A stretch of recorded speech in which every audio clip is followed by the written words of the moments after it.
Hi there. My name is ML. This is Healing After Loss. And as always, I'm reading from this book, Healing After Loss, Daily Meditations for Working Through Grief by Martha Whitmore Hickman. Now I finally have a link where you can get your own copy of this book if you so choose. I don't use the big beast reseller of books, and I prefer that any of you watching don't use the big beast. So if you want to use my link, it'll take you to a non-big beast place where you can get your own copy of this book. Yay! Today I'm with my friend Jen, who hosts a show called Jen on the Red, where she does red carpet interviews. If you have any interest in that, there will be a link for her show as well, because why not? So, Wednesday, 9th of July, 2025, here we go.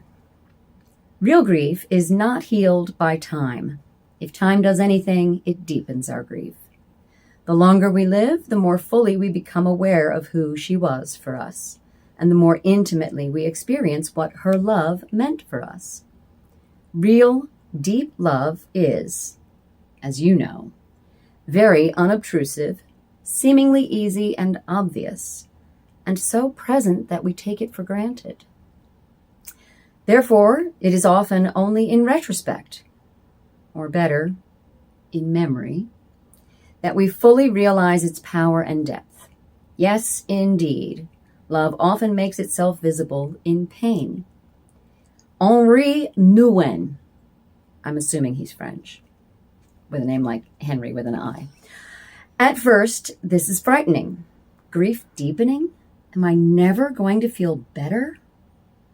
So much of the meaning of our loved one's life becomes distilled, sifted through memory and through experience after his or her death. New insights awaken, new appreciations, and with these come new birth pangs and new yearnings that our beloved was still with us. But this ongoing process also promises that, in a way, loved ones will never leave us, that their lives will continue to nourish and, yes, change us, that they will indeed be with us always in the mutual interdependence of love. And here's your motivation. My loved one will be with me in these bittersweet moments of deepening relationship. Now, the reason I invited Jen to be my guest is because she and her family have endured the recent wildfires in California. When were the fires? Oh gosh. Exact date is probably escaping me, but I want to say they were in January. January. That's what I thought. We were evacuated for 9 days. Mm-hmm. We came back. Thankfully, our home is fine. Our neighborhood is fine. The fires came right to the mountaintop right above our house. Uh-huh. But it stopped there. They contained it, and it was at an area called the Backbone Trail. Okay. So we were fine. However, our fire retardant sprinklers went off. Yeah. Well, our fire retardant sprinklers burst. Oh, burst. They didn't just go off. Yeah. Oh. They, unfortunately, when you have pipes that don't get used, that's actually worse than pipes you use all the time because they're constantly being flushed. Yeah. So when the pressure went through and it meant that it burst at the joints, and then also tiny little pinholes all over the pipes. So it flooded our house, and long story short, we have to do a full, water remediation because water means mold growth, and it took them a couple months for them to find us another place to live. So we're living in a rental while they tear out our walls and so much worse than even I realized, and yet today's passage speaks of loss of a loved one. So I wanted you on the show to talk about the loss of, loss comes in many forms. Yes, possessions for most of the people who are dealing with the fire aftermath. It is July, and that was January, and you still are not back in your home. And you thankfully didn't lose a lot of possessions, Right. physical stuff. But, and also thankfully, you haven't been in that home too long to make memories that you've lost. We've lived there for 2 years, right? 2 years? Oh my God. We lived there for 2 years. Everything is so much worse than I remembered. Well, but no, you're right. But still, 2 years as opposed to Yeah. 50 for some of the victims of the fires. Yeah. But you want to talk about what this book is talking about today, the loss of a loved one. So who specifically comes to mind when reading this passage? About a decade ago, it's almost a decade ago now, my father passed. And then a little more than a year after that, my mother. And then 7 months after my mother, my sister passed. Holy cow. Yeah. So in a very short period of time, there are 5 siblings total, plus my 2 parents. We lost about half of our family. Yeah. And, when you come from a big family, there was always joy and laughter and big holidays. And, I was the youngest. Okay. So, and I was the youngest by a pretty wide margin. Okay. My brothers and sisters are all boomers. I'm a Gen X. Okay. But, holiday times were always these big parties. And, I always say I got the best of both worlds. I was on my own in the house. So I was an only child for part of the year. But then when my brothers and sisters would come back from college, I would be a part of a big family. So I got the fun part of being in a big family without the overcrowding part. Right. So, and of course, that was a big part of my identity. Yeah. It was a big part of how I defined myself. Yeah. In fact, that's probably one of the hardest parts. I'm raising my family out here, and it's just me and my husband and my one child. And sometimes it's hard when we get to the holidays. I think I'm always inviting you guys over. I'm always inviting friends over, like, come on over, because I'm used to make the big turkey and feed as many people as possible and have that joy and have that laughter in the house. But we lost half of that. Yeah. Yeah. And so it wasn't just the loss of any single individual, which of course, when you lose your parents, that's a big deal. Mm-hmm. There's a loss of, there's a loss of home. I've been living out here in LA for 30 years. My parents are from, my parents lived in the Washington, D.C. area. And, when we sold the house just before my mother passed. And that was hard because, if everything falls apart here, I can always go home, right? Not anymore. I don't have a soft landing spot anymore. Or, but. And isn't it funny how no matter how old you get, you still think of, if your parents are still living in the house you grew up in, then no matter how old you get, you still have that, what if things don't work out for me, I can always go home. Yep. Because my father has moved multiple times from the house I grew up in, because I didn't grow up in one house. I grew up in multiple houses. So I don't have that attachment to a specific geographic location. But I know that because my father is still alive, if things went horribly wrong for me, I could probably fall back on Daddy, except for the fact that he lives with my sister. So that would be me moving in on my sister. So, it's complicated. And I understand that complication. My family had a beach house, which I then shared with my sister for a couple of years. And, we both loved that house. The other siblings didn't care about it so much, but we both did. Yeah. And that was both a source of joy and a source of conflict. Sure. Sure. Because we couldn't both live there. Yeah. We could, there were enough bedrooms, but we couldn't because, as an adult, you have your space, the things the way you want them, and those two things the gap between your ages probably contributed to that. She could easily have fallen into a mommy habit or Yes. or felt like you were pushing her into that mommy habit. Yep. Whether it was true or not, it could easily have happened that way. Oh yeah, I'm always the little sister. I always say Right. I didn't grow up with 2 parents and 4 siblings. I grew up with 6 parents because I'm that much further away Yeah. from them. So and there is that thing about family where no matter how old you grow, those dynamics don't really change. Right. You know, sometimes the dynamics get set almost in concrete, you know, and they're not flexible all the time. So, I have this question, and maybe it's inappropriate to ask you, and you can certainly tell me if it is.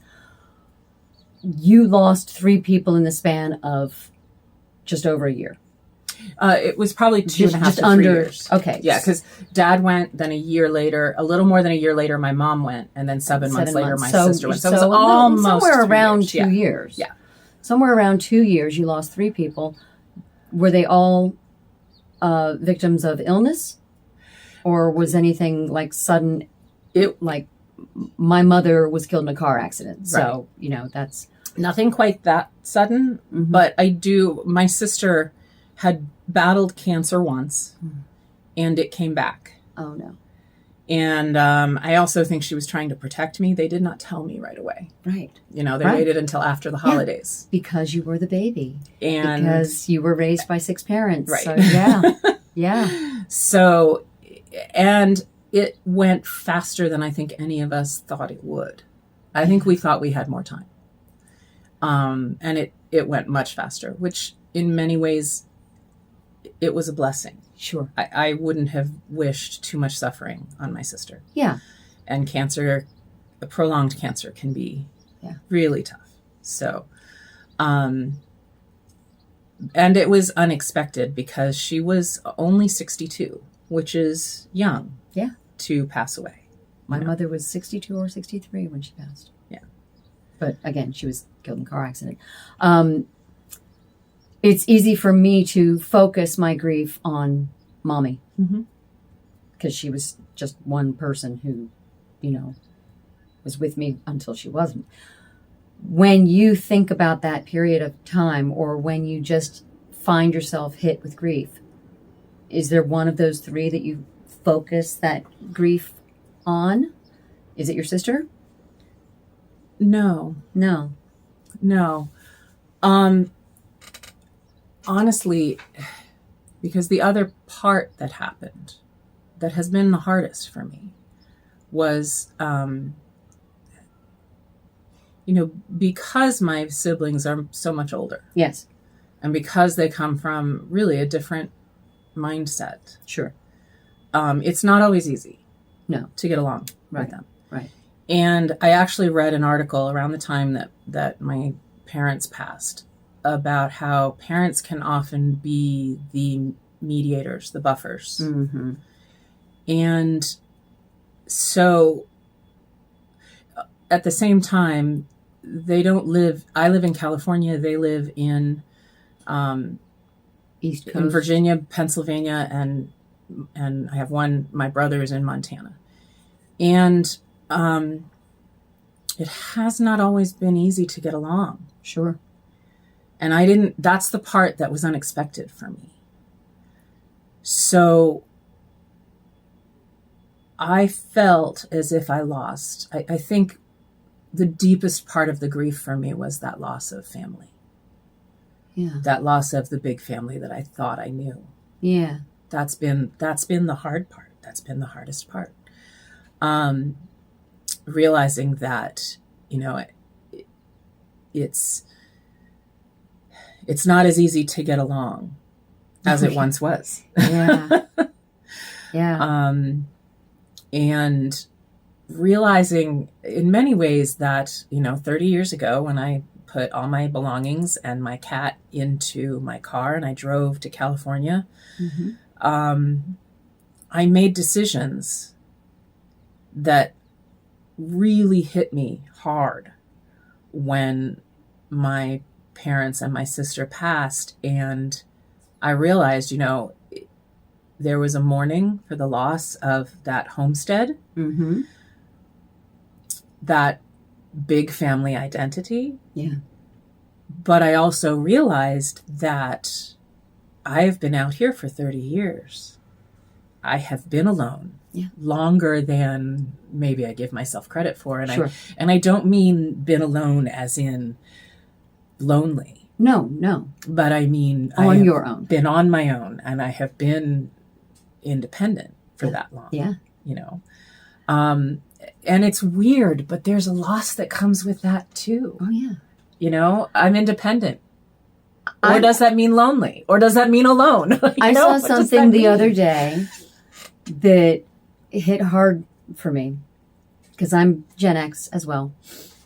And the gist of it was Gen Xers believe that the 80s was 20 years ago and you cannot say anything to change their minds.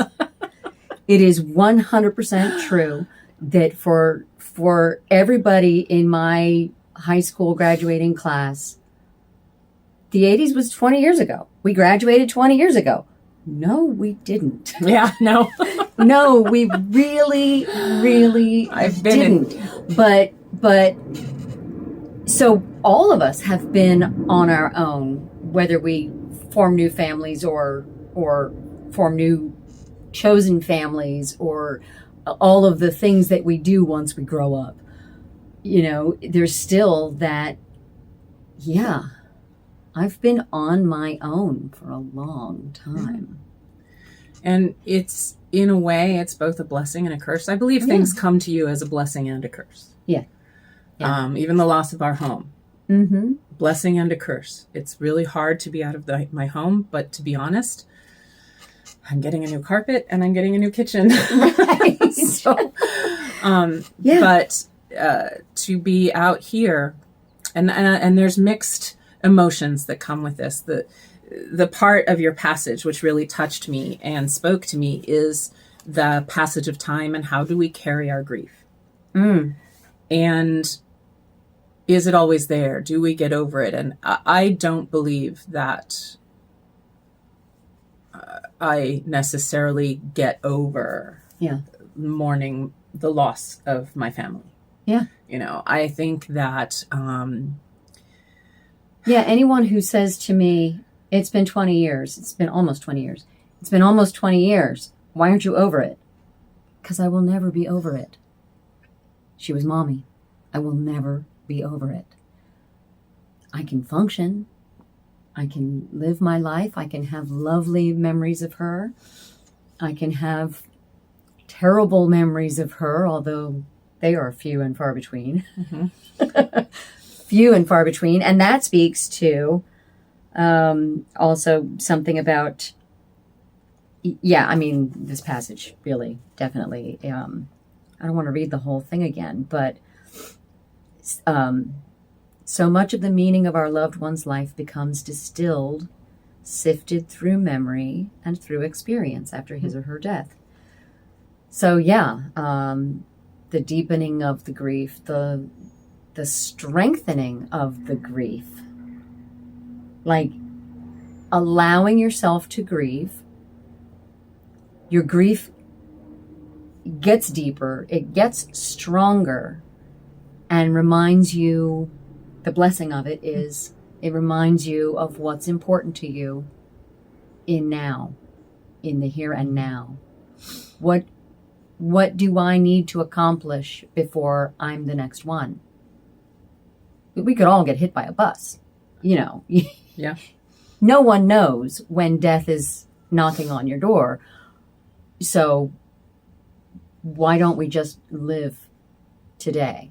Acknowledge the grief, though. Yeah. Well, and there's one of the blessings of me making the decision to come out here has been, I don't drive past the place where I went to brunch with my family. I don't live in the same place as my home, I grew up in the same house and I left it when I came out here. Right. I left it for a couple years when I went away to school, but really I left it when I came out here. And when my sisters found out, when I found out from my sisters that they were going to sell the house. My mother was still alive at that point, but we were selling it so that we could bank the money and she would have nursing home and a retirement home. Yeah. Assisted living care. And I immediately jumped on a plane and said, my sisters were going to sell the furniture. They were going to get rid of, they were pulling up a dumpster and getting rid of stuff. And I was like, when are you doing this? All right, I'm on a plane. I'm coming there. And I had to go through the stuff. I had to go say goodbye to the house, which, we're talking about the loss of people and I'm crying about the house. But I think that house represented my parents and it represented my family. Yeah. And it represented those people whom I was losing. And so the loss of the 3 people, you might not focus on one person. You might focus on the house. I focus on the home. The home. I focus on the home, the hearth, the family. Yeah. But then I'd get on a plane and I would come back here. And I don't have those reminders around me. Right. Right. Which is the blessing. On the other hand, I don't have those reminders. Right. So it's like, and it also, I would come back here and I had a young child to raise. I had a husband here. I had a whole life here. And, I see people on Facebook and they commemorate the birthday or the death day or whatever anniversary is meaningful to them. Okay. And I did that for a few years, and I would make posts. There are certain days, my father's brothers fought in World War II, and my father was much like me. He was the youngest of the family, and he was too young to go away to war, but it affected his life. Sure. We lost, my uncle Paul was killed in the Pacific Theater of World War II. And, my brother Paul was named after him. Mm-hmm. And my father would speak of his older brothers with such pride and such reverence. And then my dad wrote a book about it, about his memoir. And wow. It's called Neighborhoods and by William J. Holland, and you can actually get it. I won't be linking that book. That's too many links. Well, and it's the Big Beast is the one selling it. So yeah. But a few years after all of the deaths, I realized that birthdays and anniversaries were going by and I wasn't posting about it. I was living my life and I live, when you have kids, you live your life sometimes in such a way that you don't know that it's April 20th. And you know what? It's okay. But that comes with so much guilt. Once you realize it, you go, But what kind of child am I? What kind of daughter am I? What kind of sister am I? If you put yourself in their shoes, in any of their shoes, not if they were still here, but if they have been here all along and they're watching you, they're guiding you, they're the voice in your ear, wouldn't they actually applaud you for living your life? And it's not that you forgot, it's that you forgot until you remembered. That's actually because you do eventually remember and go, oh, I forgot Mommy's birthday. How did I forget Mommy's birthday? Wow, what was I doing? Right.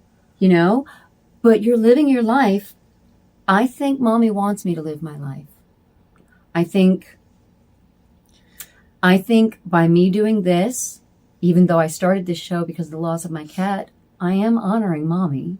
And if she's watching me, she's saying, you got it. Just keep going. Just keep doing it. So let me read the motivation, meditation, and we'll close for today. My loved one will be with me in these bittersweet moments of deepening relationship. If you're getting something out of this, please hit the subscribe button so that you'll know we're going to post every Wednesday. I'm going to post every Wednesday. That's just what it is. But so that you can make sure that you see the next episode. If you would like to be my guest because you have thoughts, find a way to reach out to me. Because if you're local, it's as easy as this.